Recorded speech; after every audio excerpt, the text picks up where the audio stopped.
Okay, so we will be starting pediatric anesthesia today. I was mute and I didn't know that I'm mute. So I will repeat the question which I was asking, that if you are in the operation theater and just you get a news that the next baby which is coming to you is 6 months old. Okay, so you will be thinking at that time, that what will be different from any adult patient if you are dealing a patient of 6 months age? Yes, anyone who wants to tell? Zishan? Assalamu alaikum. So first of all, when we know that a baby is coming, we have to adjust the temperature of the theater. Okay. We will warm up the theater before the baby comes to the OR. Preferably, we will like to visit the baby and his parents in the preoperative setting, so that there is a rapport is made with the parents and with the child, if the child is a bit like attentive, or what can we say. Okay. And Okay. then there are concerns about the pharmacological and the equipment wise. We have to calculate the doses according to the baby's age and his weight, and we have to know all the doses in advance. Preferably, it should be written somewhere on a paper, and the drugs should be prepared in small syringes according to the dilutions that we want to be given to the baby. Then, Okay. according to the equipment, the airway equipment, our ventilatory equipment, our lines, our IV cannulas, everything has to be set according to the pediatric patient. Okay. We should have I'm sorry, I just mute by mistake. Please unmute yourself, Zishan. Yes, please. sir. We should have pediatric laryngoscopes, pediatric endotracheal tubes. If the 6 month for a 6 months baby, preferably we should have a non-cuff tube, and then the pediatric Jackson Reese circuit, and our ventilator, our anesthesia machine should have the pediatric settings in it. Okay, so now we These are will the just go into details one by one, whatever you have said. Okay. Sure. So if we just see from the start, if you just confine yourself in pre-operative assessment or pre-op area, okay. So what will be the challenges over there? If you can just think now, only focusing only in the pre-operative assessment. Sir, What will be first different? of all, the baby and the parents of the baby both are very anxious. The baby is in an alien environment and dealing with alien people. The baby cries, of course. The parents are also anxious, and their anxiety also reflects Zishan, on the. sorry to interrupt you, because actually I am just trying to start the discussion in some way. If we just consider 6 months baby or 6 years old baby kid, there will be a little bit of difference, okay, where I just use the word 6 months only for a reference, but there will be a little bit difference because we as a whole we are discussing pediatric anesthesia. Okay, so Yes, there will be a age group in which there will be no problem related to anxiety. The baby does not know anyone. Okay, and there will be a time and there will be a problem related to the when you are making the move the patient from the recovery or holding area or from the preoperative anesthesia assessment. After that, you are bringing the patient inside the OR. Okay, so sure. this will be different in different age group, but yes, this will be a challenge. Stranger anxiety. Okay, so I am just pointing it out for the reference of everyone. Okay, so now there's one thing will be, as you say, that you will have to develop the repo. This is one thing. What else? We should have a detailed history from the mother of any congenital anomalies or any kind of developmental delays. Then, according to the specific condition that the baby is presenting to us, then a patent IV line should be present, preferably before going to the OR. But no, if sorry to start with, not necessarily. Okay, not necessarily in this age group you will have IV line. Sometimes you will be taking IV line inside the OR with inhalational induction. That will be a separate thing. So you can, if someone is asking you what are the challenges, so you can mention that there is one challenge of anxiety, one challenge of possible difficult IV lines. Okay. This is another point which you need to highlight. And as you mentioned about the history, so whenever you are dealing with any baby, you have to note, you have to chalk out what are the developmental landmarks,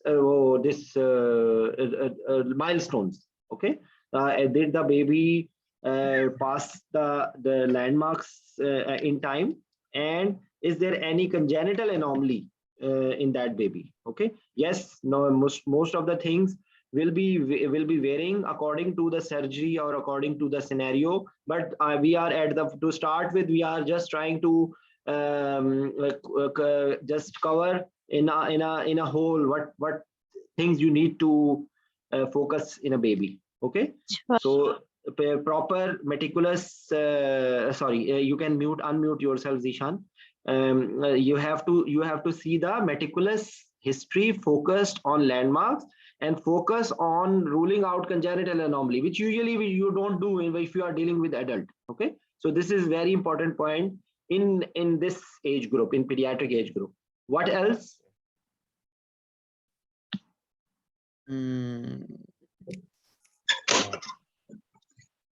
Then, sir, there are other like our physiological concerns for the baby. Just a all the second. systems. Think some other logistic issues like consent. Okay, there are issues related to the consent, whether in adult patient is the one who is giving the consent. Here parents are the one who are giving the consent. Okay, and if you are focusing in our Pakistani exam, they will not be asking you about consent issues in detail, but if you are in any international exam, there are so many issues related to who is going to consent. There are sometimes there is single parent, there is sometime patient is under custody of court. Sometimes you need to have a like in an emergency situation, there is nobody who is going to give the consent.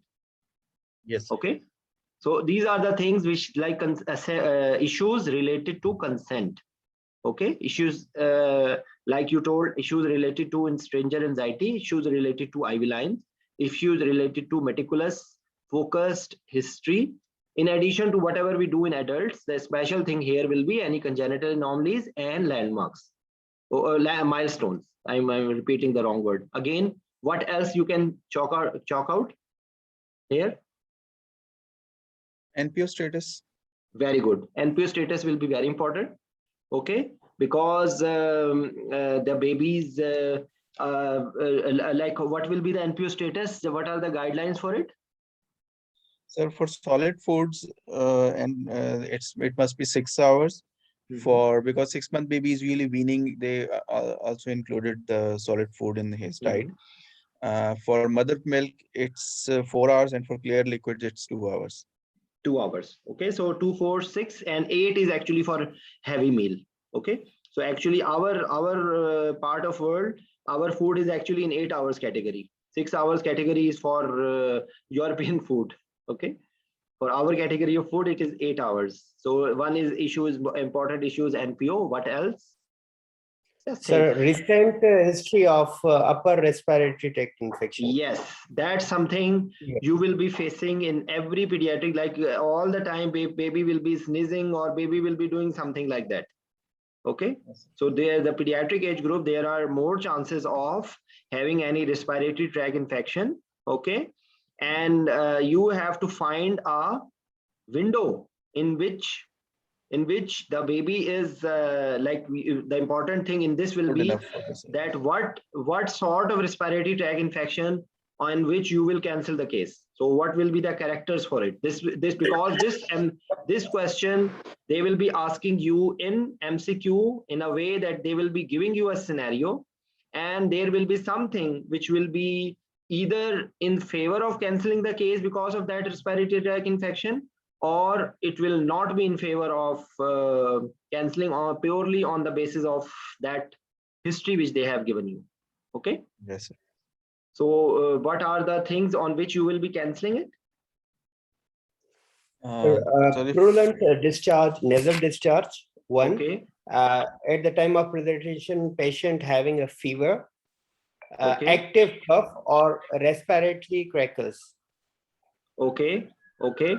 Like if you are having this discharge, is normal discharge, you will not cancel. Purulent, if it is purulent, like infective, Yes. or patient is having fever with respiratory tract That means infection, any or sign of active infection. If I just categorize in one word, summarize yes, in one word, the active sign of active infection. yes, yes, that's fine. Okay, what else? Anything else?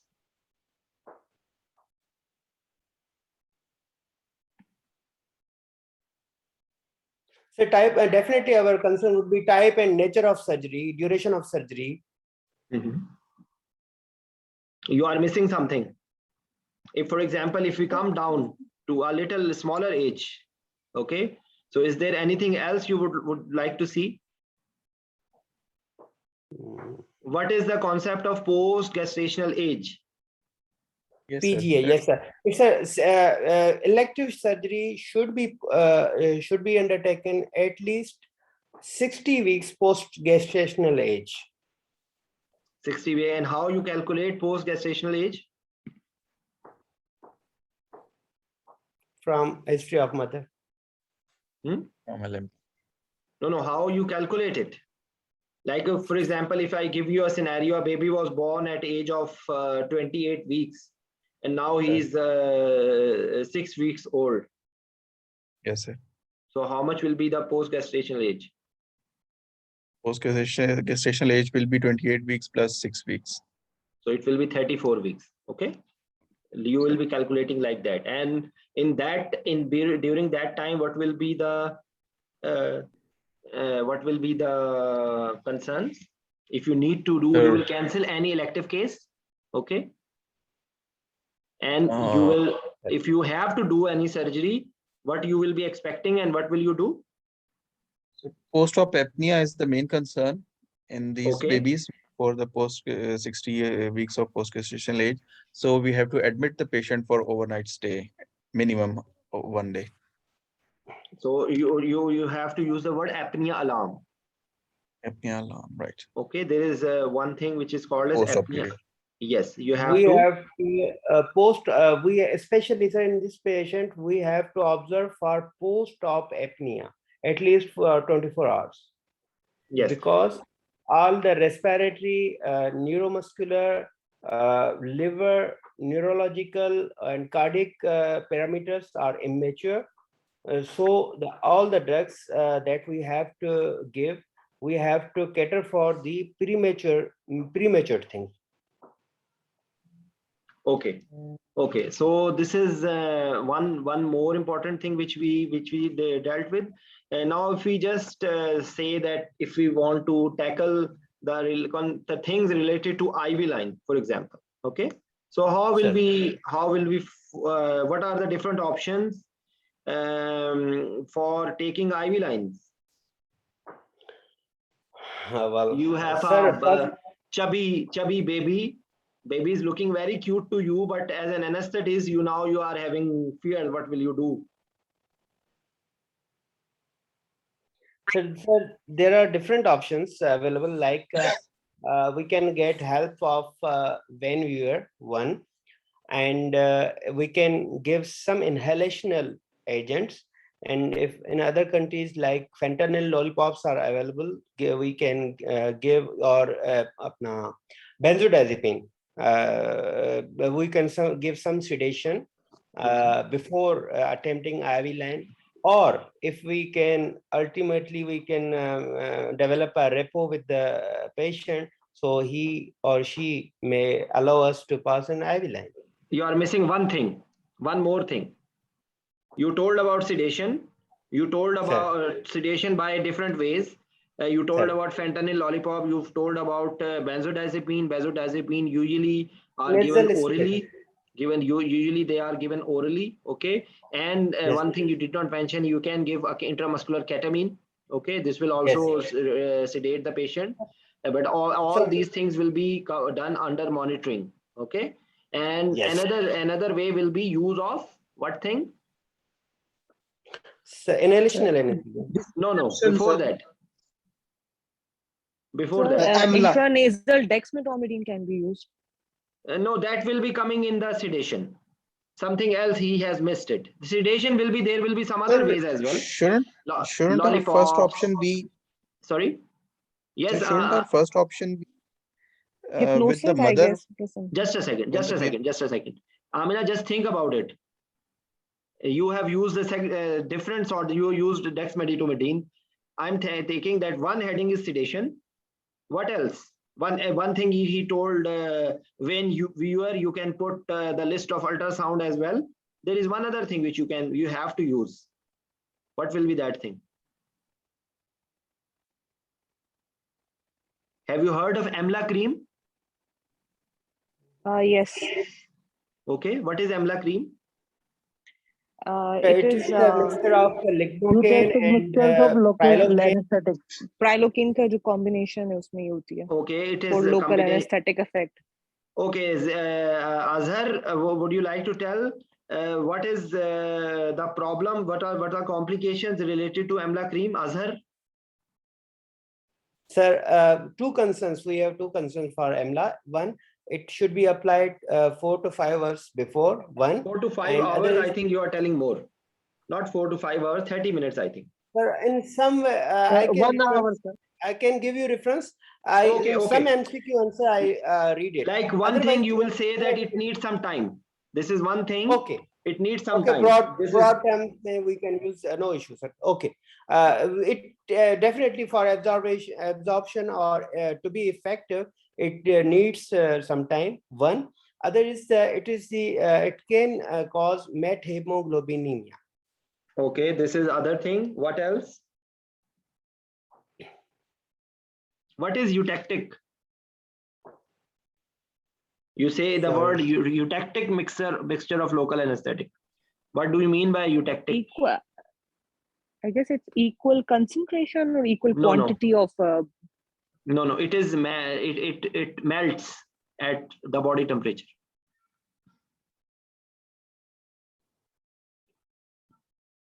So that's why it's kept covered. Whenever we apply Amla, we have to cover it so that it stays there. Okay. Yes, it is composite. It's equal mixture as well as you told, Amna, but it is at which body temperature it will melt. Okay.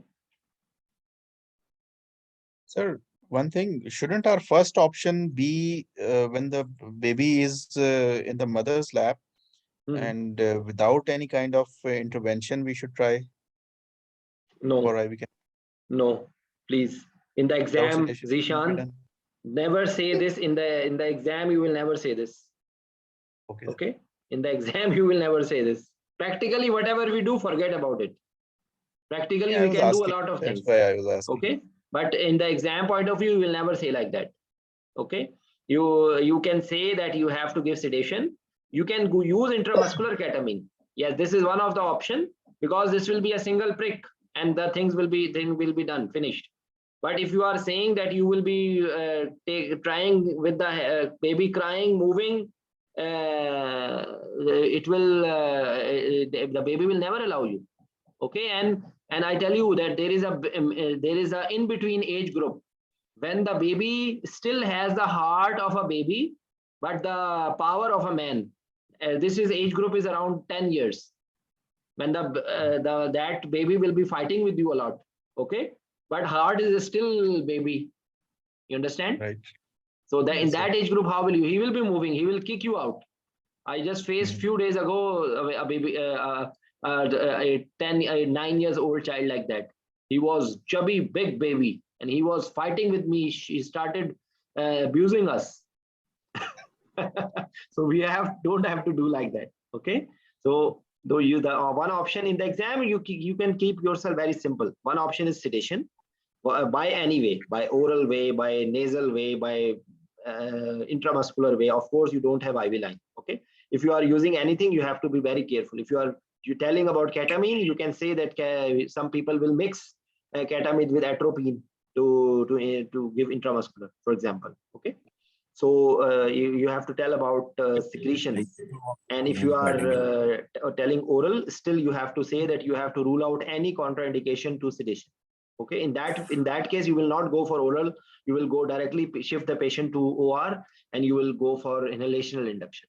You can say this thing that in that scenario, in some it will be depending on the hospital policy as well. But in some scenario, you will be giving the gown and mask and everything to the mother, and let the mother accompany in the operation theater. This is one of the way. Okay, this is one of the way. So these are the things which you. Other options are vein viewer with the ultrasound. And in the OR, if you are failed by inhalational reduction, you fail everything, you can go for femoral line, or even if it is not possible, then you have to tell about intraosseous line. Like you in the exam or in your mind, you should have all the options with you. Okay. Right. Like any possible ways in the foot, in the leg, in the even what else? I did not mention one thing. Occiput. Okay. In the forehead, you can get an IV line. Okay, and then intraosseous central line you can mention also, but it is relatively difficult with very small neck and everything. Okay, usually intraosseous line where we take in tibia or in humerus. Mostly in tibia. Okay, so intraosseous line, in which scenario it's recommended? Is it recommended in during CPR? Yes, sir. First thing is in CPR, in resuscitation, and all lines are difficult.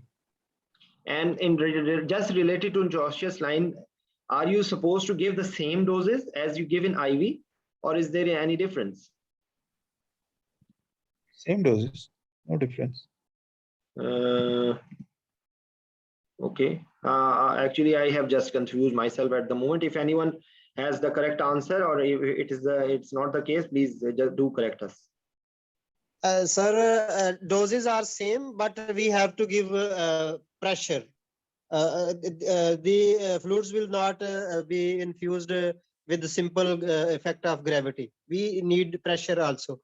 You are talking about tracheal ETT doses. No. That's perfect. That's what I'm telling you. That it's the same thing. But I was just confirming it. Just a second. Actually, people suggest to me that you should have a. But then people comment my article. So please don't mind my article. Okay. Because yesterday I was pointed out by someone that article and another drama was also open. That's why I'm afraid of giving the screen share. Okay. So actually you can find these articles. So one of the place is what will be the contraindication. You can have a look and here as well, because this is a topic which we don't study actually. Okay. Yes. Bone trauma at proximal to the insertion site, or infection, prosthesis, like that. Okay. That is the reason now the latest ACLS guidelines, they tell us that now previously it was written that you either take IV or intraosseous, but now the guidelines have changed, and now the guidelines are you will perform IV only. You will go for IO if IV fails. So this is the new ACLS recommendation now in 2020 or 2021, I guess. That first thing will be IV. Don't go for IO if you are able to take the IV line. Previously it was IV or IO. Now it is IV. If failed, then IO. Okay, I understand. So you see, there are some other sites as well. Distal femur, this humeral head. Okay, so these are all can come in your MCQ, and they can confuse you. Okay, and when what will be the signs of extravasation? Like as you told Tayyab, So if, for example, if you want to give fluids, how will you give? You will give through infuser or what? Infuser, sir, we have to give pressure with every fluid.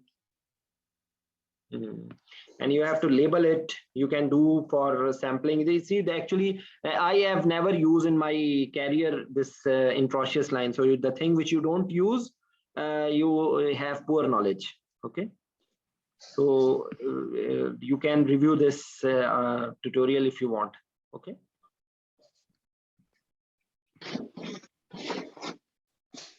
So these are the, actually, that's what I request all of you, that please come out of the wrong perception, tunnel vision of books. The books only give you only tunnel vision, please. And the people who are still asking you only to read any specific book, unfortunately, with due respect, they are terribly wrong, because this is not era of books only. Our lives have changed. You have on your fingertip, you have everything. Then why you are only dependent on reading a specific book? You will not find this topic in any common book. Maybe someone will tell it's written there or there, but in the way it is written here, you will never find it anywhere else. So why you are still eager to read it from some book? Okay, so I'm trying to come back. So we were handling the patient in preoperative area, and we just try to look into the challenges we face. I will just recall and review again challenges related to the history, challenges related to the important correlation with the land milestones and any congenital anomaly, consent issue, upper RTI, IV line. We just discuss about IV line. Then now the similar thing we will continue, that what are the different options to sedate the baby.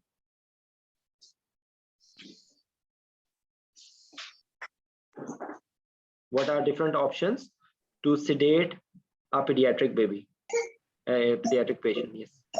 First of all is midazolam, oral midazolam. Okay. Given 0.5 milligram per kg. Okay, up to, there is a certain limit up to, because if the baby is, if there is a 10 years old who is around 30 kg, so maximum would you, there should be a maximum limit till which you can give. I think it is 15. Yes, it is up to 15. Okay, maximum you can give up to 15. Yes, sir. And there was some time, how I think it's given somewhere 30 minutes or 60 minutes before. Just tell me one thing. How is this oral midazolam? Is it available commonly? Oral midazolam? Sir, not in syrup form. It's available in tablet form. It's crushed and then given. Mixed Yes, with this water. is one way, or there is another way. You can use the same IV. Okay. The same IV Right. which you are giving That can IV, be given you oral. can use oral. Okay. And usually because I have used it, that's why I can share with you that usually they, because of the concept of preemptive analgesia, they give paracetamol. So usually because paracetamol is cherry flavored or something like that, so actually they add in the paracetamol they add this midazolam. Okay. Right. So what else? It's bitter in taste. It's very, very bitter in taste. Okay. So this is the topic which we are actually focusing at the moment, is the how to challenge how to deal with the anxiolysis and how what are different way, and sedation, giving sedative medications is one of the way. They have just mentioned here different things. In the West there is even there is a mock. There is a play area like which will be looking like operation theater. So they, in the preoperative time, they are visiting that area and the baby is familiarized. And then when the baby is going to the OR, actually he is looking at the similar things. So there is things like that as well. Okay. And of course, this is like not available everywhere. Okay.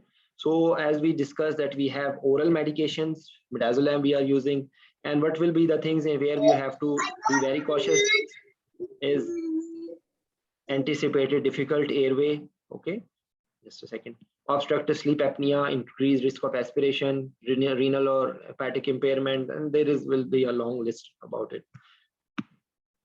Okay, so buccal midazolam, and then as Amna told, this intranasal dexmedetomidine, oral clonidine, temazepam. What is temazepam? Do you know about? It's also a benzodiazepine. It's a benzodiazepine, and I think it is long acting. Or no? It is for 140 minutes, slightly longer action. Okay. And ketamine can be given oral, am I right? Yes, sir. But is it available separate as oral, or Ketamine it's oral, the same like same one. And same actually, injection one given orally? just if you have any plan of doing some hijacking or something, I'm just kidding. Please don't quote me. Ketamine is the one which you hear that you are going with someone. Someone was going accompanying in a car or in a bus or in a train, and he gave something to eat, and after that he doesn't remember anything. So actually, this is the thing which is ketamine. Ketamine is the medicine which they give, and then patient's airway is patent, nothing happens, even he don't remember anything, and he's removing the mobile and wallet and everything. Okay.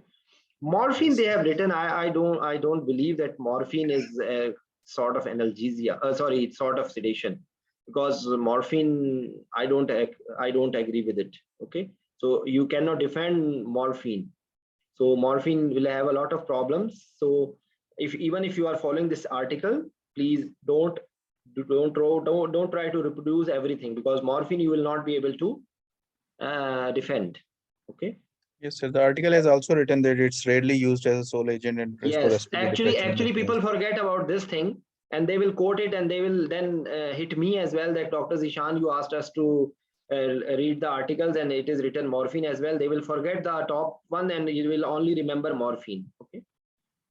So ketamine, flumazenil. Why they have written flumazenil? Anyways, so these are points about pediatric sedation. What else you can tell? Do you know about melatonin? This is just has come for melatonin. Do you know about melatonin? Yes. What is the effect of melatonin on sleep? Actually, the people who have sleep disorder, for sleep early, for a deep sleep and improving the sleep pattern, melatonin is being used. Okay. Basically, it is alternative of the benzodiazepine, because it is not, it doesn't cause any addiction. It doesn't cause any, other side effects of benzodiazepine. So you have to increase the dose day by day of the benzodiazepine. So melatonin is a good option. Yes. Okay. Okay. So anything else we can face in the preoperative period? What do you think?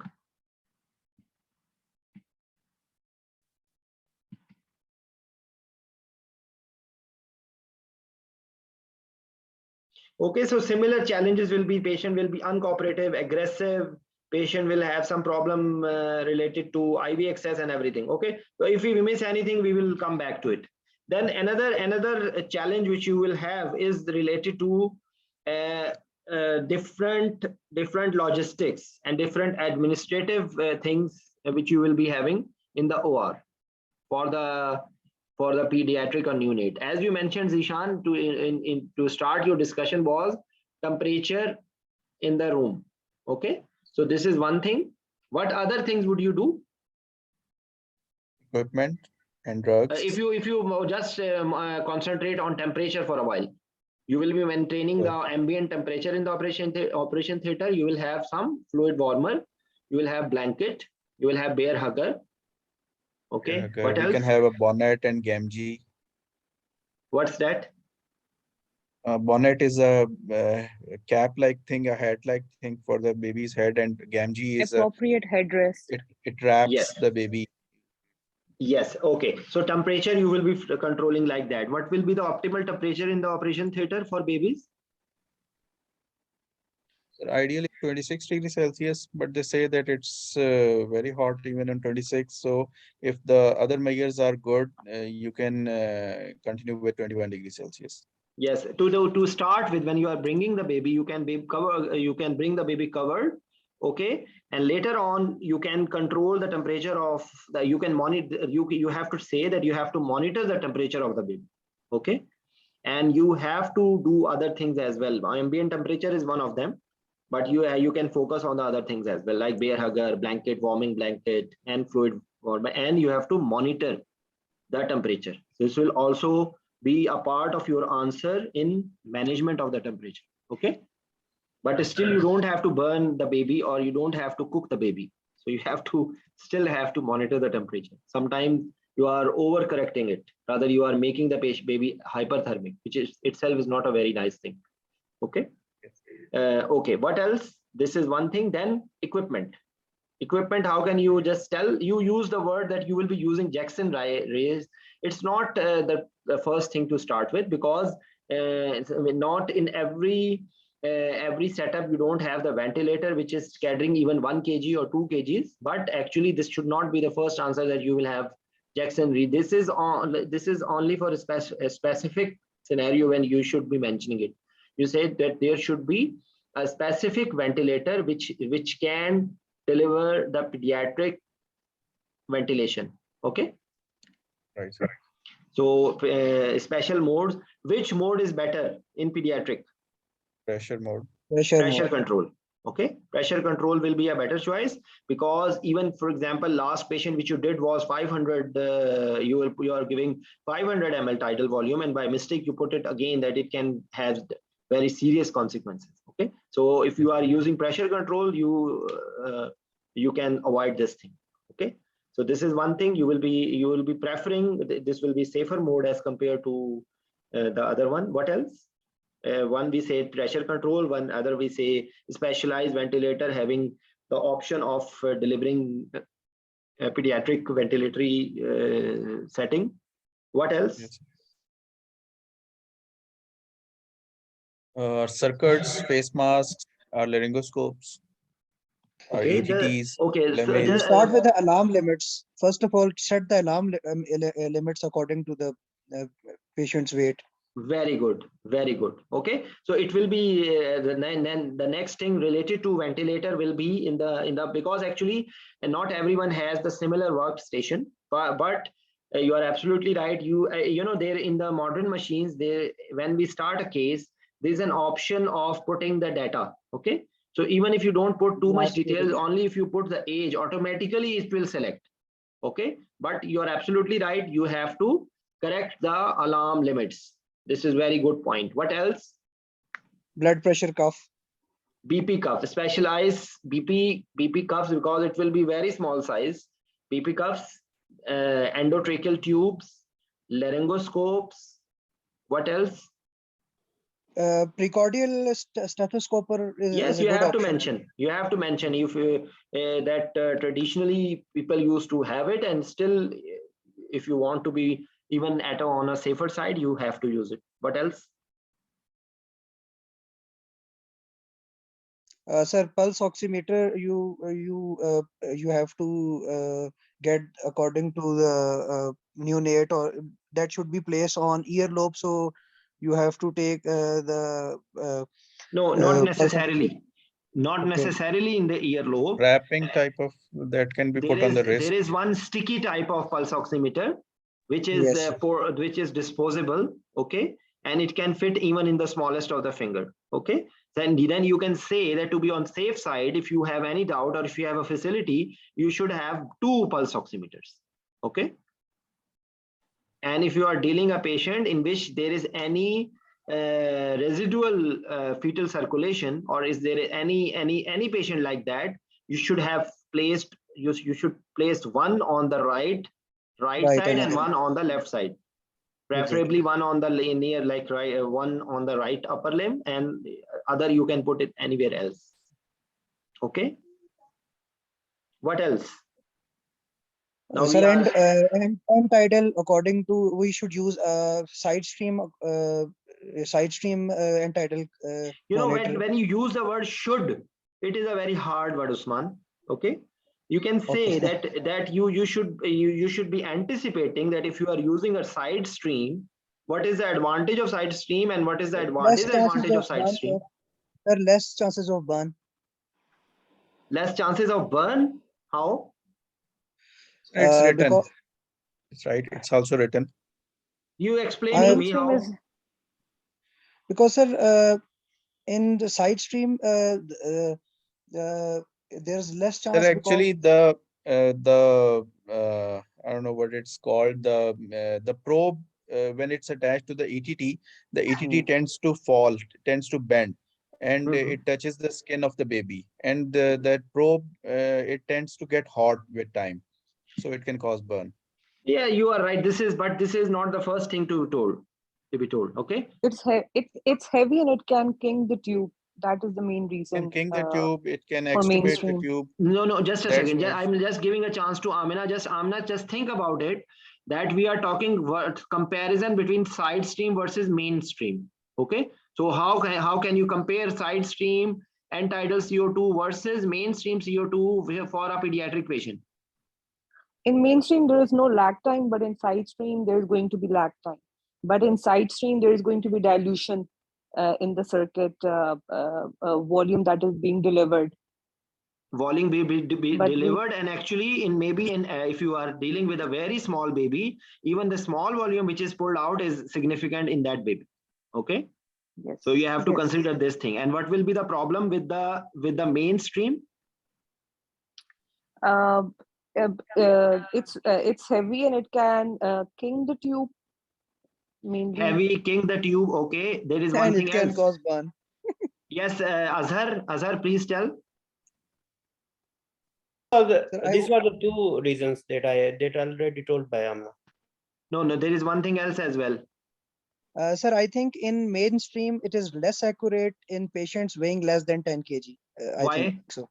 Why? Sir, there is a dead space, I recall, sir. Dead space. That space where? Uh, In mainstream or there will side be stream? Dead space is more in side stream. That space is more in side stream. You people are not thinking about the resistance. What about resistance? Oh yes, resistance increases in mainstream. Mainstream. The baby can dislodge. The tube is heavy, circuit is heavy. The tube tends to dislodge. Okay. Okay, so There is more. side stream is better than mainstream. That is Yes, what in we are. fact, actually, that's why we remember one thing: be like a politician. Whenever you are discussing anything, don't use closed-ended sentences. Okay, because if you are using a closed-ended sentence, then you don't have any option to turn it back. Okay, if you are using a diplomatic answer, you can say that if you are using side stream, these are the things which you have to consider, and if you are using mainstream, you have to consider these things. Okay, so this is another thing which we were discussing. So related to end-tidal CO2 we discussed, related to alarms we discussed, related to ventilator setting we discussed. We said that pressure control mode is a better mode for a pediatric patient. Regarding the endotracheal tube, someone discussed about uncuffed or cuffed. What is the concept? Why we are afraid of using cuffed endotracheal tube in a pediatric or younger age people? Why? What's the reason? Post-intubation Strider. crew. No, just one person, please tell. Yes, Amina. It can cause post-op stridor, laryngeal Post-op edema. stridor. Why? It can cause pressure on the trachea. Okay, which so can now this lead is to laryngeal this is a edema. concept. Just to clear this concept at this time. Okay, What no, is the laryngeal, reason for what is the reason for this necrotic or necrosis or thing like that? by causing increased pressure, it can decrease the blood supply. Okay, so now the question is the endotracheal tubes which we are using, is it low pressure or high pressure cuff?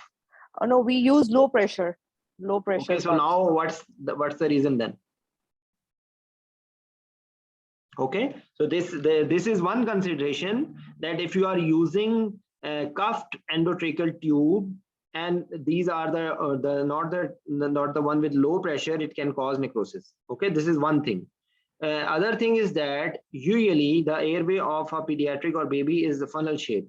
Okay, so cuff endotracheal tube can, like, if passing the glottis, but it is stuck in the later area. Okay, but what are the advantages of cuff endotracheal tube? No risk of aspiration, less risk of dislodgement. There will be less leak, less risk leak, of dislodgement, less chances of dislodgement, and you can predict like you will be in a better shape in a way that tube will be fixed. And if you, this is also a practical comment, that if you are using a cuffed endotracheal tube, if you see that after intubating you see there is no leak, you may not fill the cuff. Okay, because when you are using uncuffed tube, it's sometimes you are not able to pick the correct size. Okay, so and if you ask me, there is no role of uncuffed endotracheal tubes now, because the reasons which we used to have uncuffed, there is no reason now. There is no clear reason, because the reasons were related to necrosis and high pressure, and this is now you can avoid them. So even in the smallest of the baby, it is better if you are using cuffed endotracheal tube, because it will give you a better seal, better ventilation, less chances of aspiration, so you are in a better shape. But this is a controversial topic. You don't need to comment that you only have to use uncuffed or you only have to use cuffed. Okay, yes, you should be knowing that you have to have a comparison in your mind. Okay. Okay, what else? What else? If you are just in the same place, what are the different in the laryngoscopes? Yes, Ishan. We preferably use the straight blade Miller laryngoscopes with in the pediatric sizes. What is the reason for it? The straight one, yes. The position of the glottis, the epiglottis. Position of the epiglottis. Yes, sir. It's floppy usually, and because we have to lift the epiglottis. Floppy and elongated. That's why we have to lift it. Yes, sir. Lift it. You have to lift it with the directly. Our anesthetists usually are familiar with the straight blade. No. No. Usually, no, I'm not comfortable with this. Yes. Usually it's matter of practice as well. But yes, you can say this, that this is because of the alignment of the airway. It's an anterior larynx and the epiglottis is very big, so it is easier to lift to visualize it.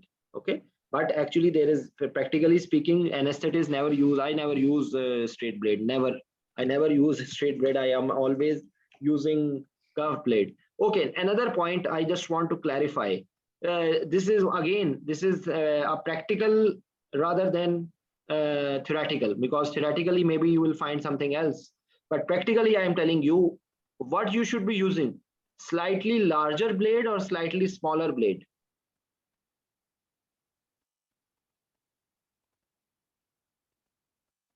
Yes, please. Ideally, yes, should be Yasser, you are right. What is the advantage?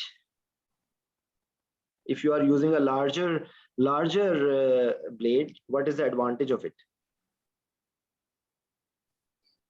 Actually, so it won't obstruct the view. It won't. Actually, thing is that this is more. I again say that this is more of a practical comment rather than theoretical. Actually, whenever you are facing any problem, you go for larger blade. Okay, so you are actually wasting time. You are giving more trauma to the baby or any patient if you are using a smaller blade. That if you fail, you are changing it again, ventilating it. So you are inviting more trouble. Okay. So whatever you are using, yes, the larger blade should not be as large that when you put it, you break something, you rupture something. But otherwise, it should be slightly bigger one. It will be like in adults, I never use 3. I always use 4, because it is giving you because yes, of course, 4 can fail also, then you have nothing. In some there are availability of number 5 blade as well, but I'm just telling you that if you are using a slightly larger blade, it will give you a better view, and you can adjust it accordingly. If you are using it carefully.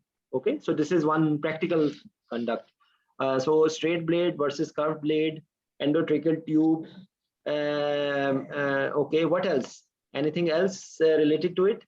Usually these age group are going for ENT surgeries related to adenoids and tonsils, and the favorite for Zishan, I will not tell you the reason, but Zishan has a special interest now in cleft palate, cleft lip. So if you are just commenting on it, how will you come back now, Zishan? If you are dealing with any distorted airway and now you are trying to intubate, what will be the challenges for it?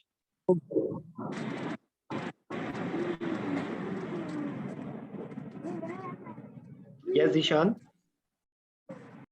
Sir, the number one of the challenges is in a cleft palate patient that the laryngoscope can get obstructed in the cleft. Okay. So we have to see about it. One thing, what else? Okay, so which laryngoscope is used for cleft palate and cleft lip surgery? Again, this is a thing that you have to use what you are familiar with. But the thing is that it is not like practically is you has to say we will be facing problem in the ventilation as well. Okay, because especially in cleft lip, you are not able to have a seal, so you will always anticipate difficult intubation in a patient with cleft lip or cleft palate. You will have regurg. You will have these patients will have more chances of respiratory sequelae as compared to other patients. So you will always anticipate difficult intubation and difficult airway in a patient with cleft lip and cleft palate, and accordingly you will. What about video laryngoscope? Yes, sir, video laryngoscope can be used, and the special laryngoscope that is used Oxford, is the large that is called an Oxford laryngoscope that is used for cleft lip and cleft palate patients. What is special about Usman? What is special about Oxford laryngoscope? Sir, I haven't used it, so I don't know. I just know the name of laryngoscope that is used for cleft lip and palate surgery. Yes, you are right. But thing is that just in case of exam, okay, either you use it when you know it. Okay, if you don't know it, it is better you don't say it. Okay.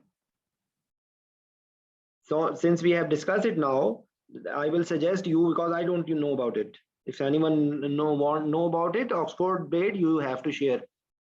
But as a message, don't use a word in any exam unless you know a little bit about it, because they will ask you a counter question like I asked you, what is Oxford blade? So if you are not able to know, you can use that. Maybe you are expecting it. Tell about like videos, laryngoscope, you can explain. Glidoscope, you can explain that glidoscope you are having. This is an acute blade, so you are giving a better view, because in patients with smaller, younger child having anterior trachea, it will be helping you because the blade is acutely placed. So it will be helping you in visualization. Similarly, any other blade, Miller, there are so many Macintosh and Miller and this and that. I'm not very good at it, but I'm just sharing with you that if you are using something, you should be knowing a little bit more about it. Okay. So similar is that always whenever you are telling about difficult airway in any patient, you have to tell about anticipation. If you have any doubt, you can say about fiber optic intubation, but awake fiber optic is a very challenging thing in a baby. How will you do it? Will the baby allow you? No. So what will you do?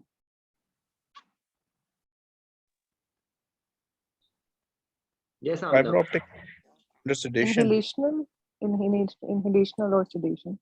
Yes, or what you should be saying. Practically, you see, again, I tell you that practical aspect is something else. You should have a backup of tracheostomy whenever you are dealing with such patients. Like for example, you are dealing with a patient with acute epiglottitis or laryngotracheal bronchitis. You can have failed intubation. Okay, you will be using a smaller size endotracheal tube. Still patient can collapse. Or a patient with a baby with anterior mediastinal mass, or a baby with any retropharyngeal abscess or Ludwig's angina, or this like things like that. Okay, so in such scenarios, you will be saying that it will be a multidisciplinary team discussion outweighing risk versus benefit, and you have to mentally prepare for tracheostomy if you fail.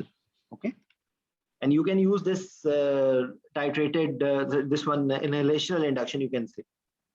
Okay, because this is actually a big topic. There are certain Treacher's-Collins syndrome and Pierre-Robinson syndrome and things like that, and it's very favorite in our like in Saudi Arabia, the consultant evaluation exam, they ask, definitely they ask. In other general anesthesia exams sometimes, because it's sort of subspecialty pediatric anesthesia, but you should be knowing about it, how to deal a difficult pediatric airway. Okay, so what are the now we will be just going a little bit, what are the reasons for difficult airway in babies? What is the reason for it? There are anatomical differences in a baby. Okay. The baby's head is large, the baby's tongue is large, the epiglottis is usually Just a second, elongated, Zishan, long. what's the implication of large head on intubation? It causes a disproportion between the airway obstruction and the glottis. That's why. Airway No, obstruction ma'am, is not. sir, actually, in flex, extending the neck while intubation, it may be difficult due to large You head. can say that it creates a problem in creating the intubation axis. Okay, oral axis, pharyngeal axis, and laryngeal axis. It becomes with large head. It becomes a problem. Okay. Yes. So this is one thing. Large tongue. What will be the problem created by large tongue? Obstruction in the view. In the obstruction in the view, one before that, it can cause the obstruction, and you will have problem in ventilation. Okay. Ventilation also. What else? What is relationship with the adenoids and tonsils? Yes, sir. And large tonsils will also be creating hurdle. Yes. This one, adenoids, the baby will have airway and nasal blockade. Okay, so you will have the big problem if you have a patient with obstructed nose and now there is big tongue. So you should put an airway so that you are not facing any problem. Okay, in ventilation. What else? You have to give the same precautions which you use in other, that you don't have to give high pressure. And actually what happens that when we were talking about the ventilation, you have to tell that you have to change the ventilator bag as well, because the bag which you are using in adults is a big one. So if you are happening to ventilate with that bag, big bag, the air will reach up to the foot. Okay, so you have to use a smaller bag for ventilation. That's why there is a debate where people, practically I'm telling you that if you have a ventilator in which you are able to deliver a pediatric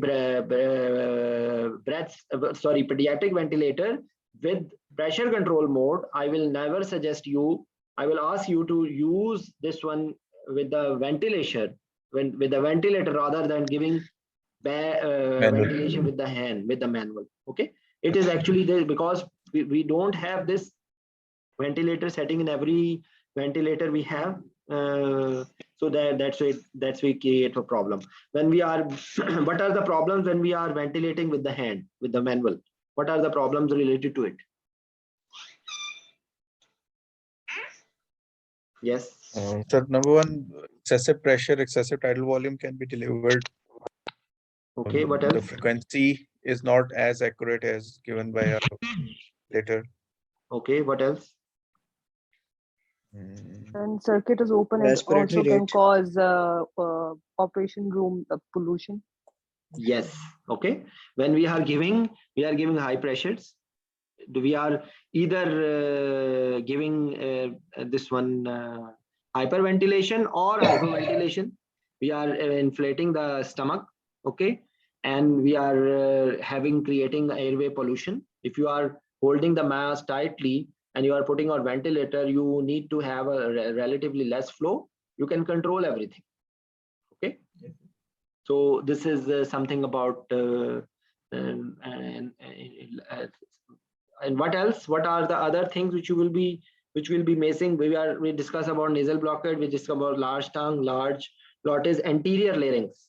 Okay, anterior larynx and funnel shape. This trachea, funnel shape airway. So what is the reason? What is the effect on anesthesia? Or what will you be facing? We have discussed a short while ago that you have to consider the endotracheal tube accordingly, because it will pass through the glottis, but the narrowest part is here is cricoid cartilage, so it will stuck there. Okay, and there are more chances of subglottic stenosis in specific scenarios. So you will lose the airway, you will not be able to ventilate, and then complicating this thing will be limited reserve. Limited FRC, because FRC is less because of a number of other factors. Okay, so you have to consider all this when you are dealing with a pediatric baby. Okay, not only the FRC is less, oxygen consumption is more or less? More. How much is oxygen consumption in babies? It is 7 to 8. Yes, it is more than the usual 4 to 6. It is 6 to 8 or 7 to 8, whatever you want to say. And these are all MCQs questions. Okay, anterior larynx and this oxygen consumption, FRC. Why there is low FRC?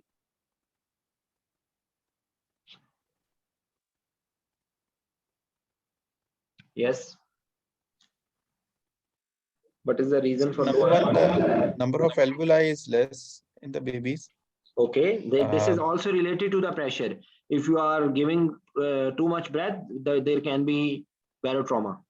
Okay. Yes, sir. And what else? Then the compliance of the is chest, also rib cage. yes, non-compliant. It's compliant. No. Rib cage, if it is compliant, what will happen? Less compliant. No, it's If it's compliant, it will elongate. it's circular it will and tends stretch to more. collapse easily. Yes, sir. The ribs are horizontal, and no, the bucket handle movement is not possible. So Yes. the rib cage is This fine. is the reason. This is the reason for it. Okay. So that's how you have this airway challenges. What else? If I'm missing anything? Sir, FRC, I think is not less in pediatric patients. Actually, closing capacity is equal to FRC. Okay. That is why desaturation occurs earlier. There are both things. There is FRC is also relatively low, and also the closing capacity reaches the FRC. There are both things. I think both things are there. I also agree to this thing. We will just, I will just show you the large head, short neck, prominent occiput, tongue is relatively large. This is MCQ questions. Larynx is high anterior at the level of C3, C4. Okay. Epiglottis is long, stiff, and U-shaped. Flops posteriorly.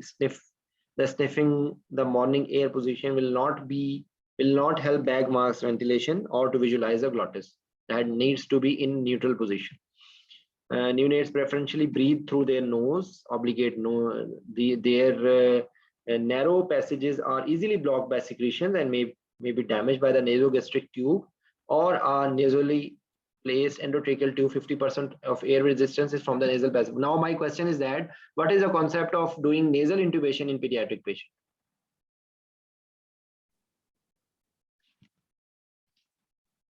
What thing you should be considering when you are dealing with it?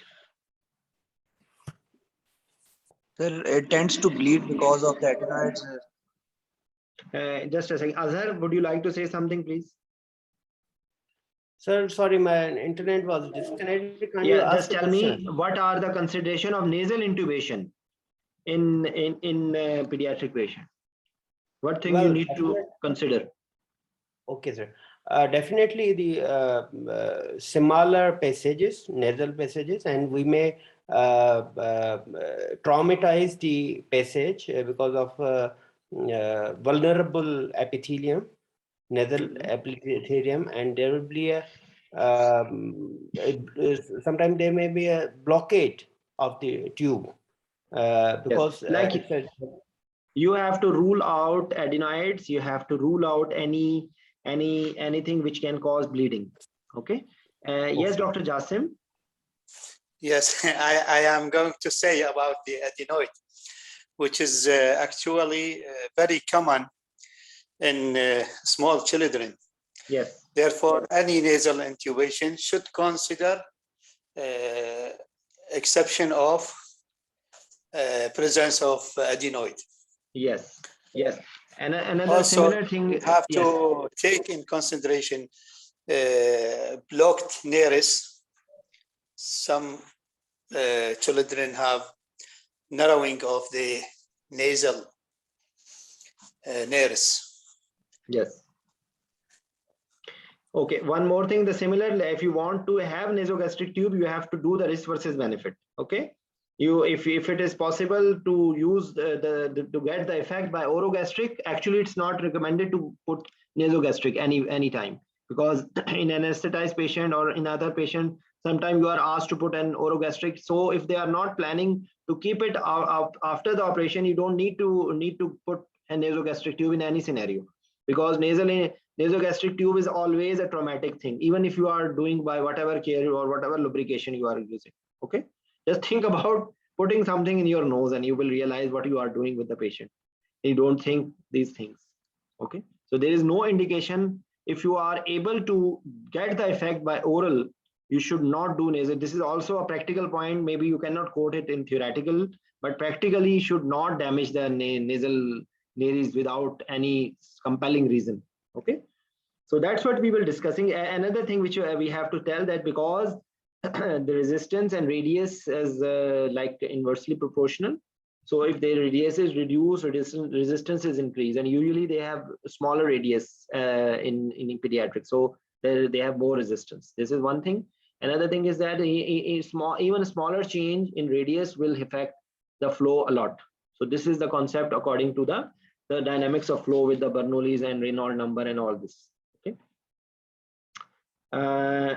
Now then you have to think about the you know about the formula, how to calculate the size, 4 by 4 plus age, age divided by 4 plus 4, and this is plus minus 0.5, and the other is to fix the length at the lips. So it is, what is that formula? Age divided by 2 plus 12. Is it like that? Yes. Sir. Simpler one is the internal diameter multiplied by 3. Yes, this is also a way. Okay, so this is what we were discussing. Horizontal will prevent the buccal handle action seen in adult breathing and limit an increase in tidal volume. Ventilation is primarily diaphragmatic. Okay, bulky abdominal organs or stomach filled with gases, poor bag mass ventilation can impinge on the contents of chest and splint the diaphragm, reducing the ability to ventilate adequately. That's what I was telling you, that if you are able to fill the stomach with air, it is creating big problem. Okay, chest wall is significantly poorly compliant. The compliance of the lungs is more because they are tiny. Okay, and compliance of chest wall is reduced. Okay, FRC decreases with apnea and in anesthesia causing lung collapse. Okay, minute ventilation is rate dependent. as there is little means to increase tidal volume. You don't have any much option. Okay. The closing volume is larger than FRC until 6 to 8 years, as Tayyab was saying, that this is the reason. This causes an increased tendency for airway closure at and expiration. Thus, neonates and infants generally need IPPV during anesthesia and would benefit from a higher respiratory rate and use of PEEP, CPAP during spontaneous ventilation, improve oxygenation, decrease the work of breathing. Another way, another misconcept in our society. Please don't give muscle relaxant to the baby and keep them spontaneous ventilation. This is a disastrous concept which is available in even in present era by, frankly speaking, some old anesthetists. But actually, this is wrong. It is increasing the work of breathing, and it's not recommended to put the endotracheal tube and let the patient breathe spontaneously. It is better to use mechanical ventilation. Okay. Muscles of ventilation are easily subject to fatigue due to percentage of type 1 muscle fibers in the diaphragm. This number increases to the adult level over the first year of life. Actually, I will request you, and if you can do this blessing for everyone, that even, I discussed the same thing when we were discussing the obstetrics, that please make a chart when the change start and when it becomes normal. So please make a chart if anyone can make it accurately and share with everyone. I will be very thankful. Okay.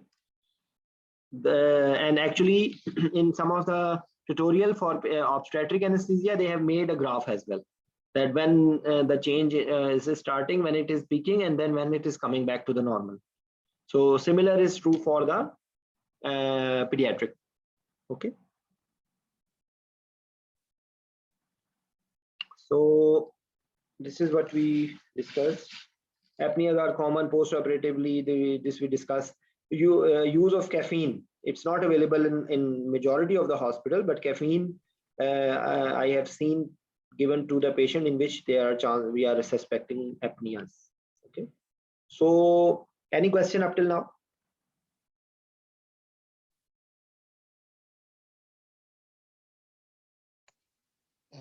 Sir, here it is written spontaneous ventilation tidal volume is 6 to 8 ml and IPPV tidal volume is 7 to 10 ml per kg. Please, is it correct?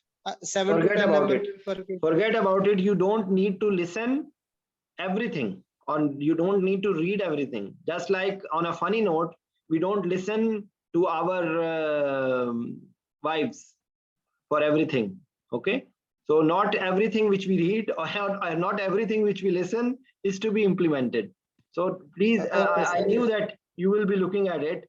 Sometimes these are distracting things which are written. Okay.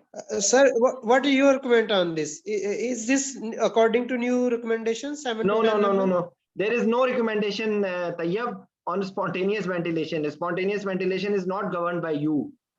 Spontaneous ventilation will be governed by the baby. Okay. So usually you can say that maybe it is decreased. I don't want to comment on it because it's not relevant. It's not okay. It's not relevant thing. Okay.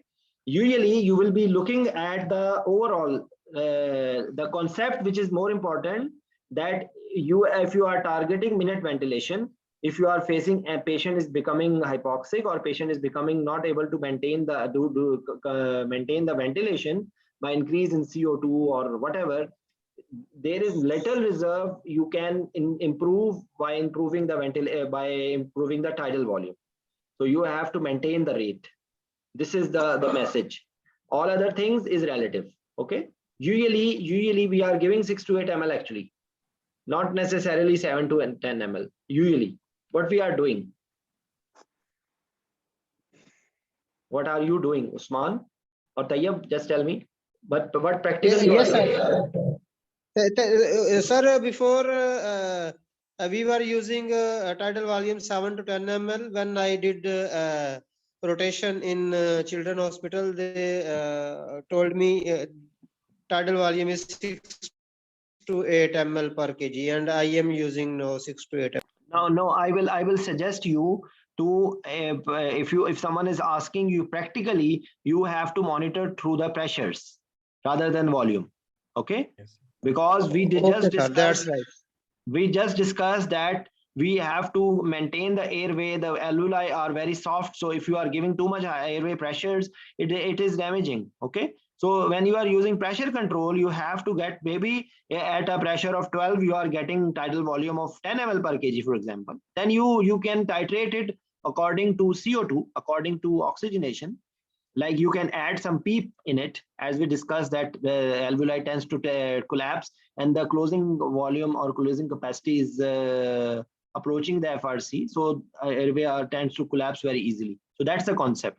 Okay. High tidal volume is not good for the lungs.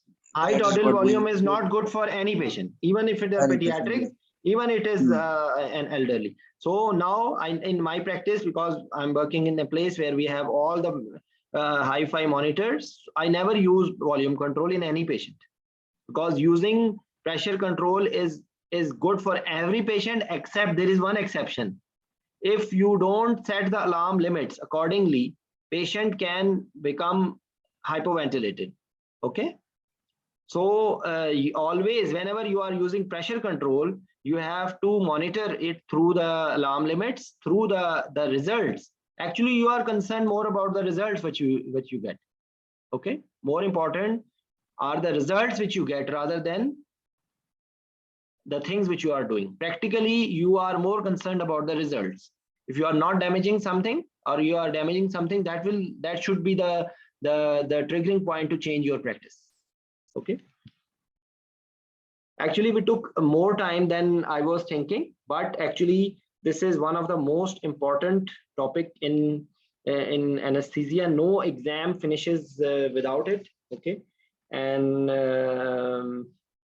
I will stop here. We will just, because some people will be thinking that you are taking more time on it, but I tell you something, that if you clear your concepts about the basic management of patient of this age group, the rest of the topics will be covered very quickly, because there is nothing left. Very small amount of concepts you need to change. If you know how to manage the airway, if you know how to manage the different things, if you know how to manage different logistics, if you know how to manage a patient in a preoperative period, okay, and after that you will, if you are doing with the specific congenital anomalies, you will have only 1 or 2 points special. Rest of the things will be the same fluid management, same analgesia, same airway, like there is nothing special about it. So that's why I will stress, whosoever is listening, try to focus on it and try to learn these things by tips. I will be very happy if someone of who is listening, please make this chart and share it with me, so that I will share it with everyone. Okay. So any question before we finish?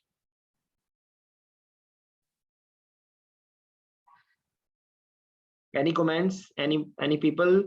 I was really impressed by the comment, Dr. Aisha. So you just made a nice comment on my Yartagal and Dhua drama. Okay. I like it. So even I'm watching, just now we are finishing. So I will tell you that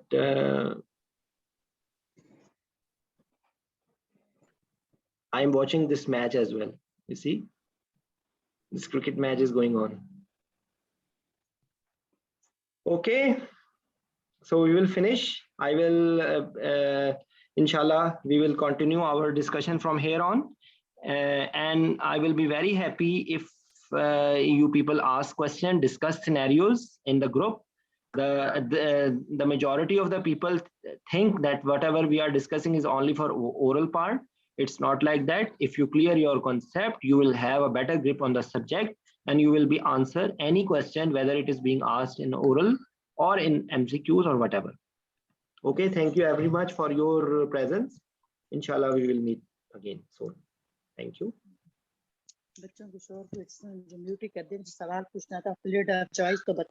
Yes, Dr. Sarwat, please tell me, fluid of choice what?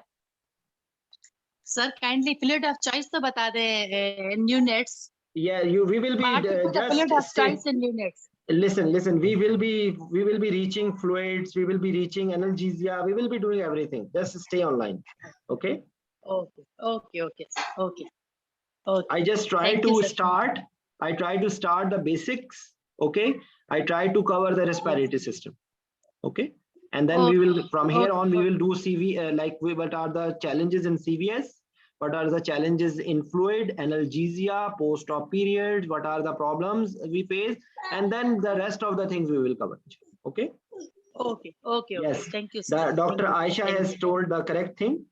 If you have asked the question, we can, I can ask you quickly that balanced salt, ringer lactate or normal saline is better choice as compared to the previous concept of giving a terrible, a disastrous, a killing solution of feed solution. This 10% dextrose with 0.18% normal saline. That is to be thrown away in some place where it cannot come out because it's still available. Can you believe this? Even I have Yes. seen that terrible fluid in Saudi Arabia. Okay, Exactly, sir. In our institutes also. no, please don't Sir, never I've use it. seen many children, they went into hyperglycemia and then they don't, awake, and we have Yes. to So wait for hours and hours. Yeah, if you want to discuss this topic, the basic concept is that you have to give a balanced salt, number one. The other thing is that if you are expecting hypoglycemia, if the baby is premature and any condition in which you are expecting the baby can go in hypoglycemia, you can add glucose according to the blood sugar. Another thing is that one is replacement fluid, and for correcting the deficit, that should be with the isotonic fluid. It can be ringer lactate, it can be normal saline. And this one, the other thing, which is the maintenance, that can be through 5% dextrose saline. Okay, so this is what is the basic concept. The other things you can add or subtract according to the scenario. We will be discussing detail about the same topic in infantile hypertrophic pylorostenosis. Okay. For the people who have just joined us and given this what you say respect to our forum, that we have just recently finished obstetric anesthesia in a similar way, and my basic motto is to pull you out from the tunnel vision of books. I repeat again, please don't take my words wrongly. That it's a reality that unfortunately we are stuck badly. We are hypnotized. We are worshipping books because of our holy seniors, because they are telling you and you are impressed by them, and you are looking there because they are your seniors and they have passed the exam in first attempt, or they have passed the exam 50 years ago, so their thing is still valid. But unfortunately, with all the due respect, you should not listen even to your parents if they are wrong, because this is something very serious. You are dealing with some patients who are someone's parents, someone's mother, someone's father, someone's brother. So you cannot rely on words. Just like when we are following any religion, we say we will do it because our father told us. We don't use our brain. Okay, so this is a similar concept. Unfortunately, I have to use this strong, a very hard word, but that's a reality. Unfortunately, the residents, they are distracted by the people who just finish the discussion by saying, please read Morgan, please read problem oriented, please read textbook. You see, you have to read a textbook. These articles are distracting. You are not able to identify them. The problem is that the thing which I am doing is, you cannot imagine how tired I am after talking 1.5 hours. Okay, the discussion, read Morgan. This discussion does not take a sniff. Okay, that's finished. The discussion is finished. Read Morgan, the disaster through which they passed. They are asking you to do the same thing. I have passed through that disaster. That's why I'm after you. I'm holding my hands together to pull you out of that concept. Please use your brain. You are the cream of nation. You are not dumb. You should trust yourself more than anyone else. Anyone else. Start from me. Don't follow me if I'm wrong. Okay, but I'm telling you a logic that this is 2022. You have to follow the norms which are there now, not 40 years, 50 years ago norms. Okay. So now try to understand the concept, try to understand the logic, try to correlate clinical, practical, basic aspects in a way that you are getting the best result. And another thing is that try to chalk out, try to get what are the pearls which you should be knowing from any specific topic. If you know that pearl, believe me, then it will become very easy. The example is that when you are planning to visit a place, you should be knowing from where you will get the water, from where you will get the food, from where you will get any necessity. What are the things to do over there? How much fuel you need to go there? What are the best way to go reach there? So these are the things which you do. Okay. So similar is for the topic. How can you have the same thing for any all the topic, or the book which you are reading, they will not give you a complete overview. It will only follow the pattern in which that book is written. That's the problem that Morgan has written. Everything is written in that book, but catch me if you can. It's the first line written on the book should be catch me if you can. And actually it's a disaster. You are not able to find all the aspects of the topic in one place. And that's why the people or the average students, they are not able to correlate.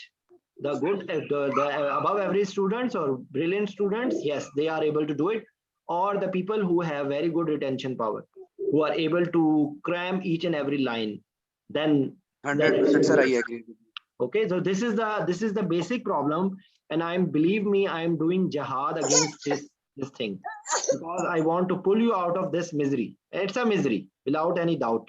You don't know, but you are in a misery, and you will face in the exam. I warn all of you. Anyways, thanks a lot, and sorry for the hard words against this manhoos Morgan Sharif, because I want all of you to get rid of that bloody book. Okay, thank you, everyone. We will meet again, inshallah. Assalamu alaikum.